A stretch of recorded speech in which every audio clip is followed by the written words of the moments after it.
Matius pasal 11. Setelah Yesus selesai berpesan kepada ke-12 muridnya, pergilah ia dari sana untuk mengajar dan memberitakan Injil di dalam kota-kota mereka. Yesus dan Yohanes Pembaptis. Di dalam penjara, Yohanes mendengar tentang pekerjaan Kristus, lalu menyuruh murid-muridnya bertanya kepadanya, "Engkaukah yang akan datang itu, atau haruskah kami menantikan orang lain?" Yesus menjawab mereka, "Pergilah dan katakanlah kepada Yohanes apa yang kamu dengar dan kamu lihat. Orang buta melihat, orang lumpuh berjalan, orang kusta menjadi tahir, orang tuli mendengar, orang mati dibangkitkan, dan kepada orang miskin diberitakan kabar baik. Dan berbahagialah orang yang tidak menjadi kecewa dan menolak aku." Setelah murid-murid Yohanes pergi, mulailah Yesus berbicara kepada orang banyak itu tentang Yohanes. "Untuk apakah kamu pergi ke padang gurun, melihat buluh yang digoyangkan angin kian kemari? Atau untuk apakah kamu pergi melihat orang yang berpakaian halus? Orang yang berpakaian halus itu tempatnya di istana raja.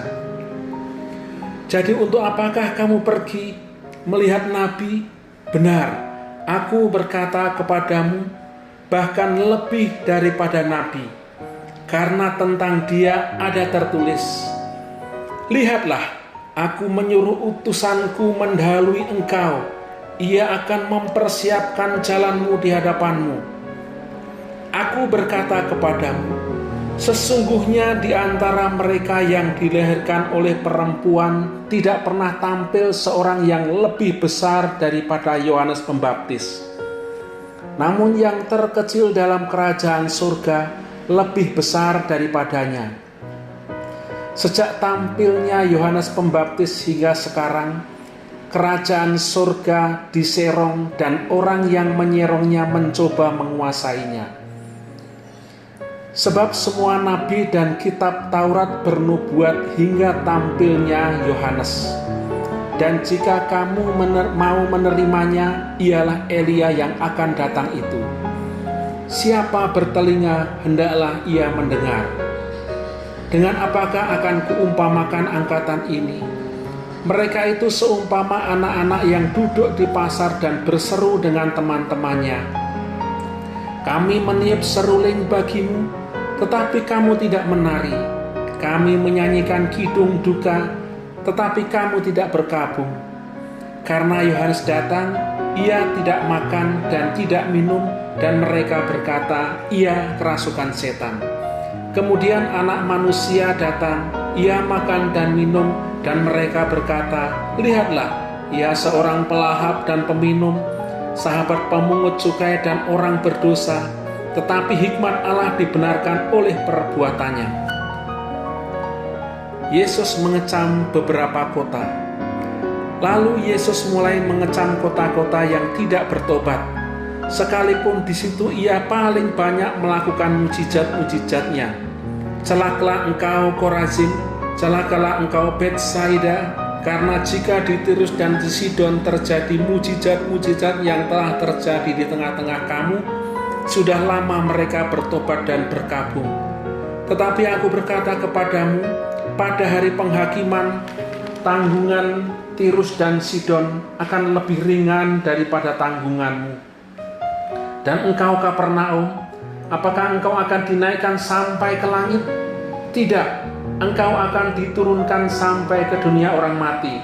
Karena jika di Sodom terjadi mujizat-mujizat yang telah terjadi di tengah-tengah kamu, kota itu tentu masih berdiri sampai hari ini. Tetapi aku berkata kepadamu, pada hari penghakiman, tanggungan negeri Sodom akan lebih ringan daripada tanggunganmu. Ajakan juru selamat. Pada waktu itu berkatalah Yesus, aku bersyukur kepadamu Bapa, Tuhan langit dan bumi, karena semuanya itu engkau sembunyikan bagi orang bijak dan orang pandai, Tetapi engkau nyatakan kepada orang kecil, ya Bapa, itulah yang berkenan kepadamu. Semua telah diserahkan kepadaku oleh Bapakku, dan tidak seorang pun mengenal anak selain Bapa, dan tidak seorang pun mengenal Bapa selain anak, dan orang yang kepadanya anak itu berkenan menyatakannya. Marilah kepadaku semua yang letih lesu dan berbeban berat, aku akan memberikan kelegaan kepadamu. Pikulah kuk yang kupasang dan belajarlah padaku, karena aku lemah lembut dan rendah hati, dan jiwamu akan mendapat ketenangan. Sebab kuk yang kupasang itu enak dan bebanku pun ringan. Matius pasal 12. Murid-murid memetik gandum pada hari Sabat. Pada waktu itu, pada hari Sabat, Yesus berjalan di ladang gandum. Karena lapar, murid-muridnya memetik bulir gandum dan memakannya. Melihat itu, berkatalah orang-orang Farisi kepadanya, "Lihatlah, murid-muridmu berbuat sesuatu yang tidak diperbolehkan pada hari Sabat." Tetapi jawab Yesus kepada mereka, "Tidakkah kamu baca apa yang dilakukan Daud ketika ia dan mereka yang mengikutinya lapar? Bagaimana ia masuk ke dalam rumah Allah dan bagaimana mereka makan roti sajian yang tidak boleh dimakan, baik olehnya maupun oleh mereka yang mengikutinya, kecuali oleh imam-imam? Atau tidakkah kamu baca dalam kitab Taurat bahwa pada hari-hari Sabat imam-imam melanggar hukum Sabat di dalam bait Allah, namun tidak bersalah? Aku berkata kepadamu, di sini ada yang melebihi bait Allah. Jika memang kamu mengerti maksud firman ini, yang ku kehendaki ialah belas kasihan dan bukan persembahan, tentu kamu tidak menghukum orang yang tidak bersalah. Karena Anak Manusia adalah Tuhan atas hari Sabat." Yesus menyembuhkan orang pada hari Sabat. Setelah pergi dari sana, Yesus masuk ke rumah ibadat mereka. Di situ ada seorang yang mati sebelah tangannya. Mereka bertanya kepadanya, "Bolehkah menyembuhkan orang pada hari Sabat?" Maksud mereka ialah supaya dapat mempersalahkan Dia. Tetapi Yesus berkata kepada mereka, "Jika seorang dari antara kamu mempunyai seekor domba, dan domba itu terjatuh ke dalam lubang pada hari Sabat, tidakkah ia akan menangkapnya dan mengulurkannya? Bukankah manusia lebih berharga daripada domba? Karena itu boleh berbuat baik pada hari Sabat." Lalu kata Yesus kepada orang itu, "Ulurkanlah tanganmu," dan ia mengulurkannya. Maka pulihlah tangannya itu dan menjadi sehat seperti tangannya yang lain. Lalu keluarlah orang-orang Farisi itu dan bersekongkol untuk membunuh Dia.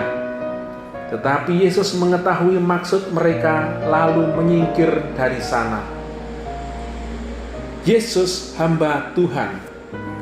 Banyak orang mengikuti Yesus dan Ia menyembuhkan mereka semuanya.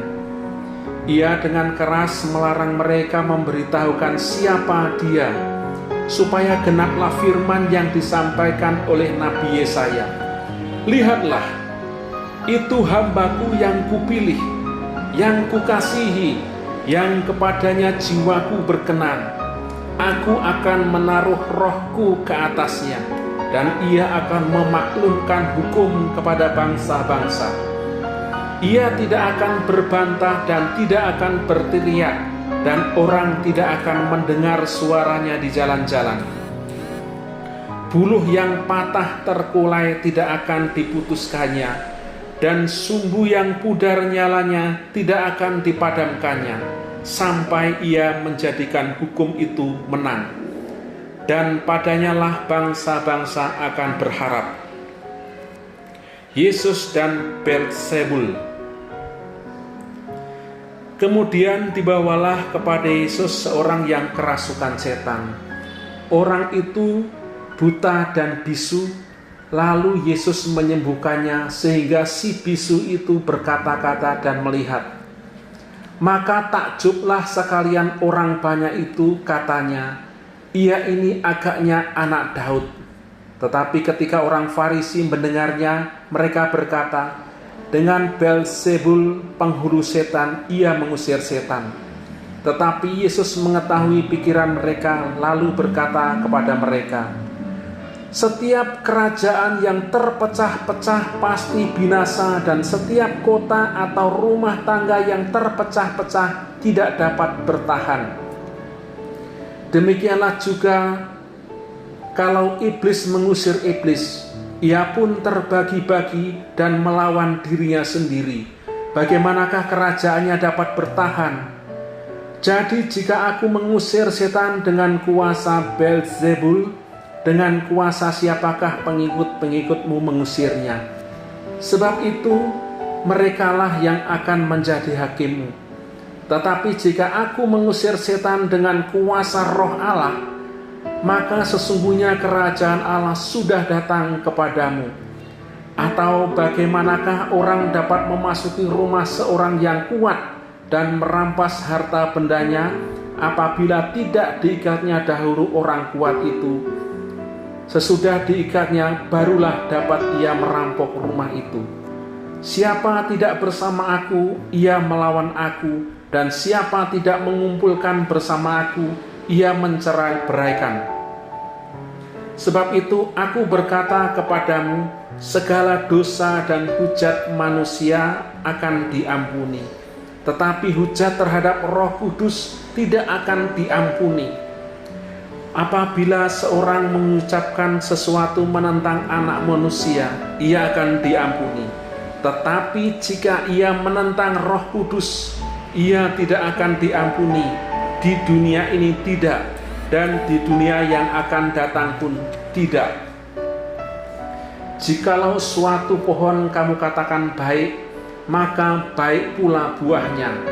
Jikalau suatu pohon kamu katakan tidak baik, maka tidak baik pula buahnya.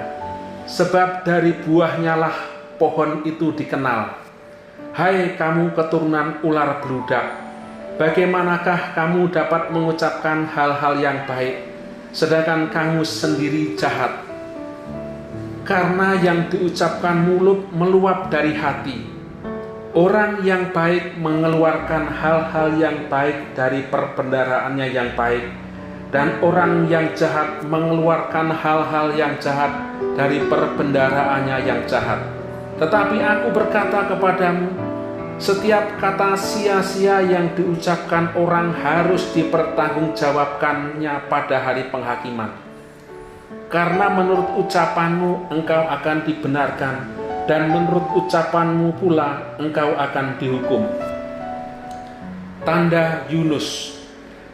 Pada waktu itu berkatalah beberapa ahli Taurat dan orang Farisi kepada Yesus, Guru, kami ingin melihat suatu tanda daripadamu. Tetapi jawabnya kepada mereka, angkatan yang jahat dan tidak setia ini menuntut suatu tanda.